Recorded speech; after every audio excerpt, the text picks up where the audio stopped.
dans cette nouvelle série revue de presse sur Actualité Foot. Pour ce nouvel épisode, on décrypte toutes les infos et les rumeurs récentes qui secouent le monde du football. Au programme, la finale historique Espagne-Argentine est officielle. Zidane va signer avec la France. Olise veut rejoindre le Real Madrid. Mbappé analyse la défaite contre l'Espagne. Et plein d'autres infos mercato et Coupe du Monde. Reste bien jusqu'à la fin et abonne-toi à la chaîne. C'est parti!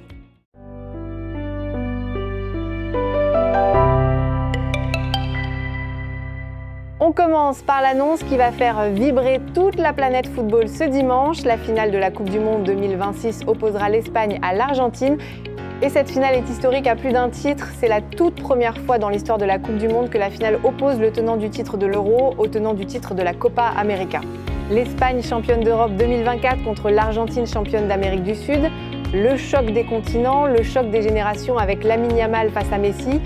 Un match qui restera dans les annales du football mondial, quoi qu'il arrive dimanche soir à New York. Et pour la troisième fois seulement dans toute l'histoire du mondial, les 4 premières équipes au classement FIFA se sont retrouvées dans le dernier carré. Cela n'était arrivé qu'en 1970 et en 1990, une édition 2026 de très haute qualité qui confirme que ce mondial est l'un des meilleurs de l'histoire récente du football mondial. Et maintenant, les déclarations de Kylian Mbappé après l'élimination de la France en demi-finale contre l'Espagne. Le capitaine des Bleus a été d'une honnêteté et d'une lucidité absolue dans son analyse de la défaite, des mots forts qui méritent qu'on s'y arrête longuement.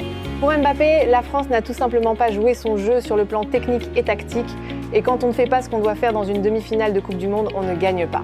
L'Espagne, elle a été fidèle à son plan de jeu du début à la fin, et si on est honnête, selon Mbappé, la France n'avait pas ce qu'il fallait pour aller en finale. Il a même détaillé l'erreur tactique principale. Dès le début de match, la France est rentrée dans le pressing à 3 contre 2, une erreur collective qui a tout déréglé. Face à l'Espagne, le pressing aurait dû être fait en 1 contre 1, et même quand les Bleus récupéraient le ballon, leur touche de balle et leur déplacement n'étaient pas à la hauteur.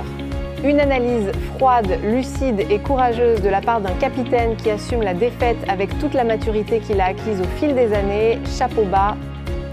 Et maintenant, les mots de Thierry Henry sur la performance de l'Espagne contre la France. La légende française n'a pas hésité à rendre hommage aux champions d'Europe avec beaucoup de sincérité.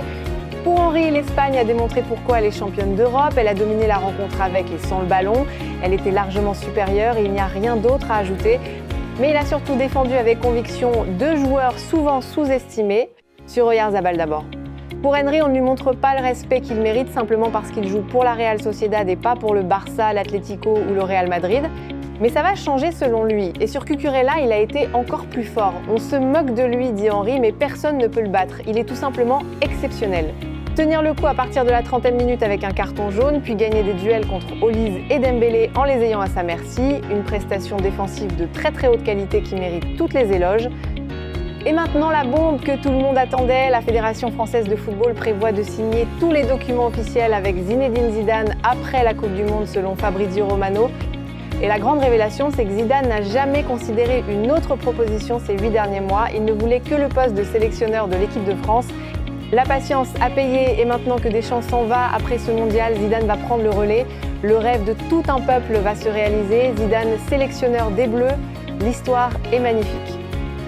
La bombe mercato que tout le monde attendait, Mikel Olise veut rejoindre le Real Madrid cet été. L'international français estime que c'est le club parfait pour continuer sa progression et atteindre le plus haut niveau possible. Le Real Madrid souhaite réaliser un transfert record pour l'arracher au Bayern Munich. La position officielle du Bayern reste qu'Olise est intransférable, mais la réalité est beaucoup plus nuancée.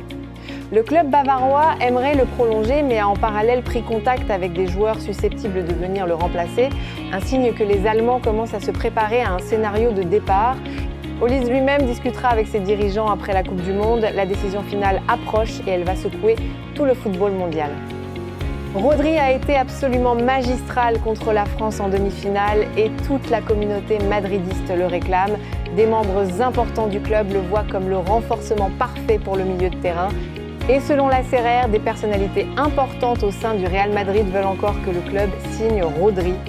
Mais la direction du Real Madrid est divisée. Les hauts responsables ont des doutes sur l'état de sa genou après sa grave blessure.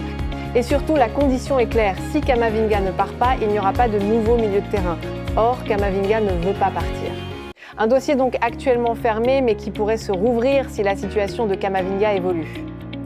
Le renouvellement du contrat de Vinicius Junior reste dans l'impasse totale. Ni le Real Madrid ni le joueur n'ont cédé d'un millimètre. Il y a toujours un écart significatif entre ce que le club propose et ce que le joueur demande. Une situation qui va se résoudre après la Coupe du Monde, mais les négociations s'annoncent encore très compliquées.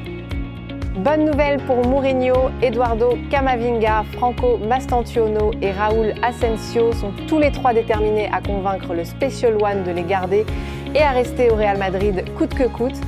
3 joueurs qui se battront pour leur place dans le nouveau projet madrilène. Mourinho va avoir du très beau monde à gérer dès la pré-saison. Chelsea a ouvert des discussions avec le Real Madrid pour Álvaro Carreras avec une offre initiale de 25 millions d'euros. Le Real Madrid valorise son latéral à 50 millions. Un écart important, mais les négociations sont lancées. Carreras, qui avait été excellent en prêt, pourrait être la cible parfaite pour renforcer le flanc gauche de Xabi Alonso.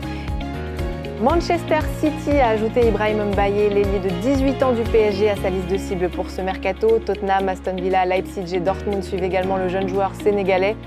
Mbaye veut quitter le PSG et le club parisien est ouvert à un transfert, un dossier qui va s'accélérer rapidement.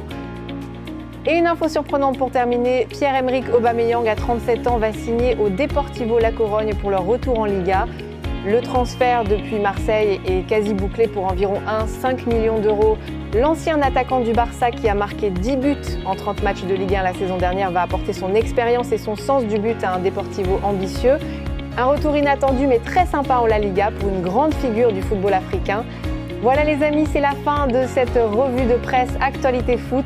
Finale historique Espagne-Argentine dimanche, Zidane va signer avec la France, Olise veut le Real et Mbappé analyse la défaite avec une honnêteté totale. Dites-nous en commentaire qui va gagner la finale Espagne-Argentine. Likez, abonnez-vous et activez la cloche pour ne rien rater. On se retrouve à très bientôt.